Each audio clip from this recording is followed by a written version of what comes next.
രാജ്യം ദേശീയ ബഹിരാകാശ ദിനം ആഘോഷിക്കാൻ ഒരുങ്ങുമ്പോൾ ബഹിരാകാശ മേഖലയിൽ ഇന്ത്യ കൈവരിച്ച നേട്ടങ്ങൾ പ്രശംസനീയമാണ്. സാങ്കേതിക വൈദഗ്ധ്യവും അന്താരാഷ്ട്ര സഹകരണവും പ്രദർശിപ്പിക്കുന്ന ഒരു കൂട്ടം സുപ്രധാന ദൗത്യങ്ങൾക്കാണ് ഈ വർഷം ISRO നേതൃത്വം നൽകിയത്. സ്പേഡെക്സ് ദൗത്യം, ആക്സിം മിഷൻ 4-ലെ ഇന്ത്യൻ പങ്കാളിത്തം, ISROയുടെയും നാസയുടെയും സംയുക്ത സംരംഭമായ നിസാർ ഉപഗ്രഹം തുടങ്ങിയവയിലൂടെ ലോകത്തിന്റെ ശ്രദ്ധാകേന്ദ്രമായി രാജ്യം മാറി. ആഗോളതലത്തിൽ നിരന്തരം വികസിപ്പിച്ചുകൊണ്ടിരിക്കുന്ന ബഹിരാകാശ മേഖലയ്ക്കൊപ്പം ഇന്ത്യൻ ബഹിരാകാശ പരിപാടികളും പുതിയ ഉയരങ്ങളിലേക്ക് മുന്നേറുകയാണ്. നൂതന ആശയം വളർത്തിയെടുക്കുന്നതിലും ബഹിരാകാശ യാത്രാ സംവിധാനമുള്ള രാഷ്ട്രം എന്ന നിലയിൽ ഇന്ത്യയുടെ സ്ഥാനം മുന്നോട്ട് കൊണ്ടുപോകുന്നതിലും ISRO നടത്തുന്ന ശ്രമങ്ങൾ അഭിനന്ദനാർഹമാണ്. 2 വ്യത്യസ്ത ഉപഗ്രഹങ്ങൾ ബഹിരാകാശത്ത് വച്ച് കൂട്ടിയോജിപ്പിക്കുന്ന ദൗത്യവുമായി കഴിഞ്ഞ ഡിസംബറിൽ കുതിച്ചുയർന്ന സ്പേഡെക്സ് മിഷൻ ഡോക്കിംഗ് പ്രക്രിയ അസാധാരണമായ കൃത്യതയോടെ നടപ്പാക്കി. അങ്ങനെ റഷ്യ, US, ചൈന എന്നിവയ്ക്ക് പിന്നാലെ ഡോക്കിംഗ് സാങ്കേതിക വിദ്യ കൈവരിക്കുന്ന 4ാമത്തെ രാജ്യമായി ഇന്ത്യ മാറി. ഒറ്റ ദൗത്യത്തിന് ഒന്നിലധികം പേടകങ്ങൾ ലോഞ്ച് ചെയ്യേണ്ടി വരുന്ന സാഹചര്യങ്ങളിലാണ് ഡോക്കിംഗ് സാങ്കേതിക വിദ്യ പ്രയോജനകരമാകുന്നത്. ചന്ദ്രയാൻ 4, ഗഗൻയാൻ, ഭാരതീയ അന്തരീക്ഷ സ്റ്റേഷൻ തുടങ്ങിയ ഇന്ത്യയുടെ ഭാവി ദൗത്യങ്ങളിൽ ഡോക്കിംഗ് സാങ്കേതിക വിദ്യ സുപ്രധാന പങ്കുവഹിക്കുന്നു. പലതവണയായി വിക്ഷേപിക്കുന്ന വ്യത്യസ്ത പേടകങ്ങൾ ഒരുമിച്ച് ചേർത്തുകൊണ്ടാണ് ബഹിരാകാശ നിലയം നിർമ്മിക്കുക.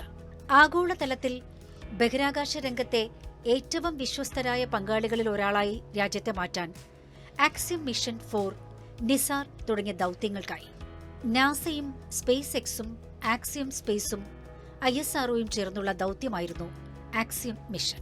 ഈ ദൗത്യത്തിലൂടെ 4 പതിറ്റാണ്ടുകൾക്ക് ശേഷം ബഹിരാകാശത്തേക്ക് യാത്ര ചെയ്യുന്ന ഇന്ത്യക്കാരൻ എന്ന നേട്ടം വ്യോമസേനയിലെ ഗ്രൂപ്പ് ക്യാപ്റ്റൻ ശുഭാംശു ശുക്ല സ്വന്തമാക്കി. കൂടാതെ അന്താരാഷ്ട്ര ബഹിരാകാശ നിലയത്തിലെത്തുന്ന ആദ്യ ഇന്ത്യക്കാരൻ കൂടിയായി ശുഭാംശു ശുക്ല. സാങ്കേതിക രംഗത്ത് രാജ്യത്തിന്റെ വളരുന്ന ആത്മവിശ്വാസം, ആഗോള സഹകരണം, ആഗോള ബഹിരാകാശ സമൂഹത്തിന് അർത്ഥവത്തായ സംഭാവന നൽകാനുള്ള സന്നദ്ധത എന്നിവയുടെ പ്രതീകമാണ് ആക്സിയം 4 ദൗത്യത്തിലെ ഇന്ത്യൻ പങ്കാളിത്തം.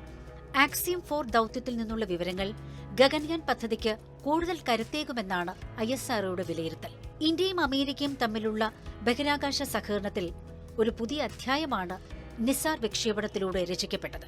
കാലാവസ്ഥയിൽ ഉൾപ്പെടെ ഭൗമോപരിതലത്തിലുള്ള ചെറിയ മാറ്റങ്ങൾ പോലും സൂക്ഷ്മമായി നിരീക്ഷിക്കാനും വിവരങ്ങൾ കൈമാറാനും ശേഷിയുള്ള ഭൗമ നിരീക്ഷണ ഉപഗ്രഹമാണ് നിസാർ. ഈ സംയുക്ത സംരംഭം സാങ്കേതിക വൈദഗ്ധ്യത്തിന്റെ ലയനം മാത്രമല്ല, മുഴുവൻ മനുഷ്യരാശിയുടെയും പ്രയോജനത്തിനായി ശാസ്ത്രീയ സഹകരണം ഉറപ്പാക്കുന്ന, അതിർത്തികൾക്കപ്പുറത്തേക്ക് വ്യാപിക്കുന്ന പങ്കാളിത്തത്തിന്റെ പ്രതീകം കൂടിയാണ്. ബഹിരാകാശ ഗവേഷണ രംഗത്ത് നേടിയ വൻ മുന്നേറ്റത്തെ അടുത്ത തലത്തിലേക്ക് എത്തിക്കുന്ന ദൗത്യങ്ങൾക്കാണ് ISRO തയ്യാറെടുക്കുന്നത്. Gaganyaan, Chandrayaan 4, Venus orbiter mission അഥവാ ശുക്രയാൻ, ഭാരതീയ അന്തരീക്ഷ സ്റ്റേഷനിലേക്ക് മനുഷ്യ ബഹിരാകാശ യാത്ര തുടങ്ങിയവയാണ് ഇന്ത്യയുടെ ബഹിരാകാശ പദ്ധതികളിൽ പ്രധാനം. 2027-ലാണ് ഗഗൻയാൻ ദൗത്യം ആസൂത്രണം ചെയ്യുന്നത്. 2035ഓടെ ഭാരതീയ അന്തരീക്ഷ സ്റ്റേഷൻ യാഥാർത്ഥ്യമാവുമെന്ന ആത്മവിശ്വാസത്തിലാണ് ISRO. 2035, ISRO will build the Indian space station and it will be commissioned in the space. And it will be a 5-module construction, and the first module we are targeting to place in orbit by 2028. But what we need is more than 150 satellites at this point of time itself. So it was a great idea. Honorable Prime Minister rolled out the space sector reform. And 10 years back, we had hardly only one startup. Today, 300 plus startups are there. And as the space secretary, it is my responsibility to grow the space sector, space ecosystem in the country, so that the country will go to much greater heights. And also, we are going to contribute for making this country as a developed country based on the vision of Honorable Prime Minister before we celebrate 100 years of independence.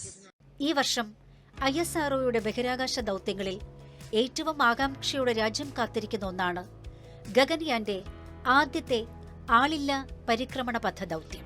വർഷം അവസാനത്തോടെ വിക്ഷേപിക്കാൻ ആസൂത്രണം ചെയ്യുന്ന ഈ ദൗത്യത്തിനായുള്ള വിക്ഷേപണ വാഹന സംയോജനം ശ്രീഹരിക്കോട്ടയിലെ സതീഷ് ധവാൻ ബഹിരാകാശ കേന്ദ്രത്തിൽ ആരംഭിച്ചു കഴിഞ്ഞു. ഇത് ഇന്ത്യയുടെ മനുഷ്യ ബഹിരാകാശ യാത്രാ പദ്ധതിക്കായുള്ള നിർണായക ചുവടുവയ്പ്പാണ്. ഇതിലൂടെ ബഹിരാകാശ യാത്രികരുടെ സുരക്ഷയ്ക്കും വീണ്ടെടുക്കലിനുമുള്ള സംവിധാനങ്ങൾ വിലയിരുത്താൻ ലക്ഷ്യമിടുന്നു. ദൗത്യത്തിന്റെ ഭാഗമായി വിവിധ പരീക്ഷണങ്ങളാണ് നിലവിൽ പുരോഗമിക്കുന്നത്. ഗഗൻയാൻ ഇതൊക്കെ പറഞ്ഞ് സ്പേസിലോട്ട് ആളുകളെ കൊണ്ടുപോയി തിരിച്ചു വരിക എന്നുള്ളത് അതിൻ്റെ അടുത്ത ഘട്ടമായിട്ടുള്ള ഒരു ടെക്നോളജിയാണ്. ഈ ടെക്നോളജി സേഫ്റ്റി വളരെ ഇമ്പോർട്ടൻ്റ് കാര്യമാണ്. അപ്പോൾ അതിന് കാര്യമായിട്ട് ആൾക്കാർ കൊണ്ടുപോകുന്നതിൽ പല ടെക്നോളജി ഡെവലപ്പ് ചെയ്യണം. അതിൻ്റെ സേഫ്റ്റി ഫീച്ചേഴ്സ് എല്ലാം ചെക്ക് ചെയ്ത് വേണം ചെയ്യാൻ. അതിൻ്റെ പല ടെസ്റ്റുകളാണ്, 17,000 ടെസ്റ്റുകളാണ് ഉള്ളത്. അതിനകത്ത് പല ടെസ്റ്റുകൾ നമ്മൾ ചെയ്തുകൊണ്ടിരിക്കുകയാണ്. അപ്പോൾ അതിൻ്റെ ഭാഗമായിട്ട് ചെയ്തുകൊണ്ടിരിക്കുകയാണ്. ഉടൻ തന്നെ ഈ കൊല്ലത്തിൽ എത്രയും പെട്ടെന്ന് നമ്മുടെ IAD ഇപ്പോൾ എയർ ഡ്രോപ്പ് ടെസ്റ്റ്, ഈ പാരച്യൂട്ട് ഡിപ്ലോയ് ചെയ്യണത്, അപ്പോൾ അതിൻ്റെയൊക്കെ ഗവേഷണത്തിലുള്ള ടെസ്റ്റുകളാണ് ഇപ്പോൾ നടന്നുകൊണ്ടിരിക്കുന്നത്. അതിപ്പോൾ ഷാറിൽ ഇപ്പോൾ നടക്കുകയാണ്. സ്വകാര്യ സംരംഭങ്ങൾ, സ്റ്റാർട്ടപ്പുകൾ, അക്കാദമിക് സ്ഥാപനങ്ങൾ എന്നിവ ഉൾപ്പെടെയുള്ള സർക്കാർ ഇതര സ്ഥാപനങ്ങളുടെ കൂടുതൽ പങ്കാളിത്തവും മേഖലയ്ക്ക് കരുത്തു പകരുന്നു. നിലവിൽ ഇന്ത്യയിൽ ഏകദേശം 300-ലധികം ബഹിരാകാശ സ്റ്റാർട്ടപ്പുകളുണ്ട്. ഇൻസ്പേസിന്റെ കീഴിൽ 1000 കോടിയിലധികം രൂപയുടെ നിക്ഷേപമാണ് സ്വകാര്യ പങ്കാളികൾ രാജ്യത്തെ ബഹിരാകാശ മേഖലയിൽ നടത്തിയിട്ടുള്ളത്. ഇന്ത്യയുടെ ബഹിരാകാശ സമ്പദ് വ്യവസ്ഥ 2033 $44 ബില്യൺ എത്തുകയാണ് ഇതിലൂടെ ലക്ഷ്യമിടുന്നത്. 1000 കോടി രൂപയുടെ സംരംഭക നിധി ഏകദേശം 40 സ്റ്റാർട്ടപ്പുകൾക്ക് പിന്തുണ നൽകുമെന്നാണ് പ്രതീക്ഷിക്കുന്നത്. ബഹിരാകാശ വിഭവങ്ങൾ പ്രയോജനപ്പെടുത്തുന്നതിൽ അന്താരാഷ്ട്ര സഹകരണം വളർത്തുന്ന ബഹിരാകാശ നയതന്ത്രത്തിലും ഇന്ത്യ ഇതിനോടകം ഗണ്യമായി പുരോഗതി കൈവരിച്ചിട്ടുണ്ട്.